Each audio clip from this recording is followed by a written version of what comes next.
বিরতির পর স্বাগত। আর মাত্র কয়েকটি দিনের অপেক্ষা, তারপরই অযোধ্যায় রাম মন্দিরের উদ্বোধন, রামলালার প্রাণ প্রতিষ্ঠা। আর এই রাম মন্দির উদ্বোধনকে কেন্দ্র করে ইতিমধ্যেই বিভিন্ন রাজনৈতিক দলের নেতৃত্বরা, বিশেষ করে বিজেপি নেতৃত্বরা কিন্তু প্রচার অভিযানে ব্যস্ত হয়ে পড়েছে এবং সে বিষয় নিয়ে রাজনৈতিক মহলে চর্চা শুরু। দেখা যাচ্ছে লোকসভা ভোটের আগে এক প্রকার 30 লক্ষ কর্মীকে রাম মন্দির দর্শন করানোর সিদ্ধান্ত গ্রহণ করা হয়েছে। দলের এই কাজে দায়িত্ব দেওয়া হয়েছে রেলমন্ত্রী অশ্বিনী বৈষ্ণবকে। 430টি জেলাকে টার্গেট করেছে বিজেপি। এক প্রকার হিন্দুত্বের তাসে এবার খেলতে যাচ্ছে বিজেপি। 24-এর আগে রাম মন্দিরকে কেন্দ্র করে এই মুহূর্তে খবর উঠে আসছে যে 430টি জেলাকে টার্গেট করেছে বিজেপি। লোকসভা ভোটের আগে প্রায় 30 লক্ষ কর্মীকে রাম মন্দির দর্শন করার সিদ্ধান্ত গ্রহণ করেছে বিজেপি। সেই বিষয় নিয়ে আমি বিস্তারিত জানবো। টেলিফোন লাইনে রয়েছে এক্সিকিউটিভ এডিটর নীল বণিক। নীল, এবার ভোটের আগে দেখা গেছে যে 30 লক্ষ কর্মীকে রাম মন্দির দর্শন করার জন্য সিদ্ধান্ত গ্রহণ করা হয়েছে, যার দায়িত্বভার এই মুহূর্তে পড়েছে রেলমন্ত্রী অশ্বিনী বৈষ্ণবকে। কিভাবে হবে গোটা প্রক্রিয়া? মন্দিরে প্রত্যেক দিন বিজেপি 50,000 কর্মী মোট নিয়ে যাওয়ার পরিকল্পনা করেছে।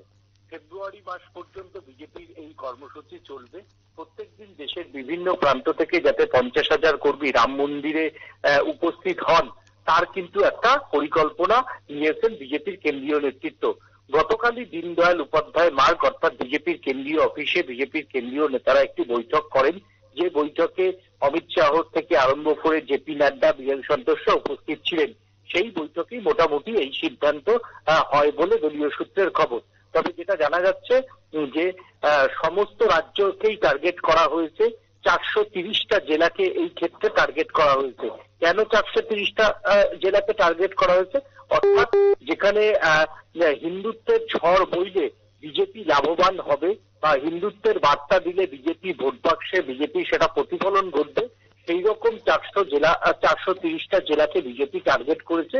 এবং সেই সমস্ত জায়গার থেকে যাতে রাম মন্দিরে দলীয় কর্মীরা আসেন বা সাধারণ মানুষ আসেন, তার জন্য কিন্তু একটা বড় মাস্টার প্ল্যান তৈরি করা হয়েছে।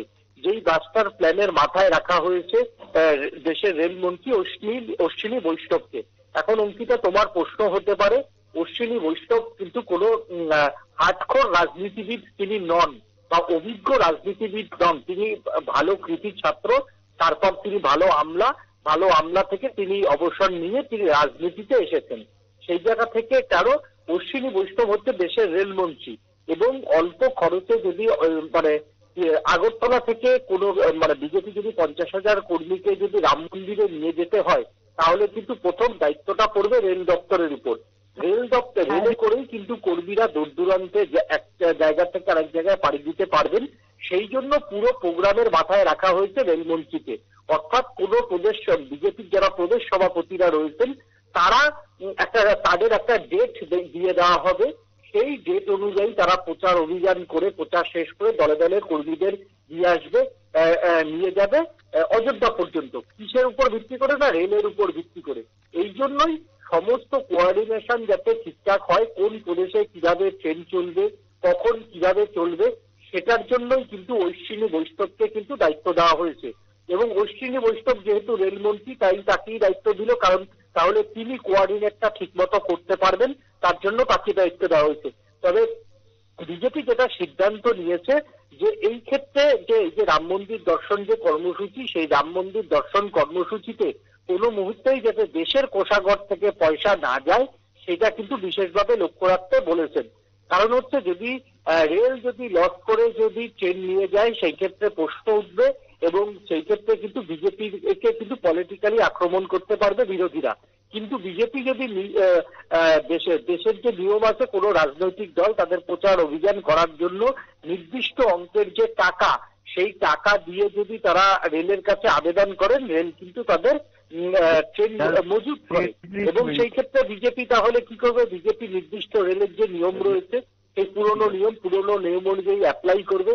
অ্যাপ্লাই করার পর যে নির্দিষ্ট টাকা, সেই নির্দিষ্ট টাকা রেলকে জমা দেবে। তাহলে রেল দপ্তর হচ্ছে ট্রেন স্যাংশন করবে। আর নির্দিষ্ট টাকা দিয়ে যদি ট্রেন স্যাংশন হয়, তাহলে সেই ক্ষেত্রে বিরোধীদের কিছু বলার থাকবে না, কারণ বিরোধীরাও কিন্তু অনেক সময় রাহুল গান্ধী থেকে আরম্ভ করে অনেক নীল যারা বিশেষ করে হিন্দুত্ববাদী বা রাম ভক্তে বিশ্বাসী, তাদের জন্য এই যে সিদ্ধান্ত একেবারে 430টি জেলাকে টার্গেট করেছে এই মুহূর্তে বিজেপি, তাকে কেন্দ্র করে তুমি কি বলবে? বিজেপির কি একটা মাস্টার স্ট্রোক এই সিদ্ধান্ত? দেখো, অবশ্যই বিজেপি মুখে হিন্দুত্বের কথা এখন না বললেও বিজেপি কিন্তু হিন্দুত্বের প্রতি অনেক সফট কর্নার নিয়ে চলে। তাদের একটা নরম হিন্দু নীতি রয়েছে এবং সেই ক্ষেত্রে তাদের দলটাই প্রতিষ্ঠা বিজেপি মানে প্রথমে জনসংঘ থেকে যখন বিজেপি আসে, বিজেপির অন্যতম এজেন্ডা ছিল কিন্তু রাম মন্দির। এবং তাদের প্রত্যেকটি যদি তুমি দেখো যে 70-এর দশক থেকে বিজেপির প্রত্যেকটা নির্বাচনের ইস্তিহারে সব পর্যায়ে গোবলয়ের তুমি বিধানসভা ভোট, লোকসভা ভোট, বিভিন্ন পঞ্চায়েত নগরপালিকা ভোটেও কিন্তু বিজেপির অন্যতম হাতিয়ার ছিল হচ্ছে রাম মন্দির। সেই ক্ষেত্রে রাম মন্দির হচ্ছে এবং রাম মন্দির তারা ক্ষমতায় আসলে রাম মন্দির হবে। অবশ্যই বিজেপি ক্ষমতায় থাকাকালীনই কিন্তু রাম মন্দির হয়েছে। সেই ক্ষেত্রে বিজেপি এটা পলিটিক্যালি ফায়দা তুলতে চাইবে, এটা একেবারেই স্বাভাবিক, এটা কোনো অস্বাভাবিকতা নেই। তাই বিজেপির এই যে বিষয়টা নিয়ে তারা একটা মাইলেজ নেওয়ার যে বাড়তি চেষ্টা করবেন সে কথা বলার অপেক্ষা রাখে না। বিজেপি সেই মাইলেজটা এখন নেবে এবং তাতে তারা এককভাবে দেশের মানুষের কাছে কৃতিত্ব জাহির করবে এবং সেই কৃতিত্ব তারা জাহির করে রাম ভক্ত বা নরম হিন্দুত্ববাদী যারা ভোটার রয়েছেন তাদের ভোটটা নিজেদের বাক্সে নিয়ে আসার একটা মরিয়া চেষ্টা করবে বা মরিয়া রণকৌশল তারা বিভিন্ন ভাবে নেবে। একথা আর কোনো মানুষেরই অজানা নয়। অঙ্কিতা, একদমই ধন্যবাদ নীল। একেবারে লোকসভা ভোটের আগে দেখা যাচ্ছে 30 লক্ষ কর্মীকে রাম মন্দির দর্শন করার সিদ্ধান্ত গ্রহণ করা হয়েছে বিজেপির পক্ষ থেকে। তার দায়িত্ব তুলে দেওয়া হয়েছে একেবারে রেল মন্ত্রী অশ্বিনী বৈষ্ণবের কাঁধে। বলা হচ্ছে যে রেল মন্ত্রী হবার ফলে বিভিন্ন জায়গায়, বিশেষ করে বিভিন্ন জায়গা থেকে যে সমস্ত ট্রেন একেবারে অযোধ্যার সাথে সরাসরি যোগাযোগ করবে, সেক্ষেত্রে একমাত্র রেল মন্ত্রী গোটা বিষয়টাকে ভালো করে দেখভাল বা ট্যাগেল করতে পারবে। তার জন্যই বিজেপি এই সিদ্ধান্ত রেল মন্ত্রীর হাতে তুলে দিয়েছে। নিয়ে নিচ্ছে ছোট্ট একটি বিজ্ঞাপন বিরতি, সাথে থাকুন।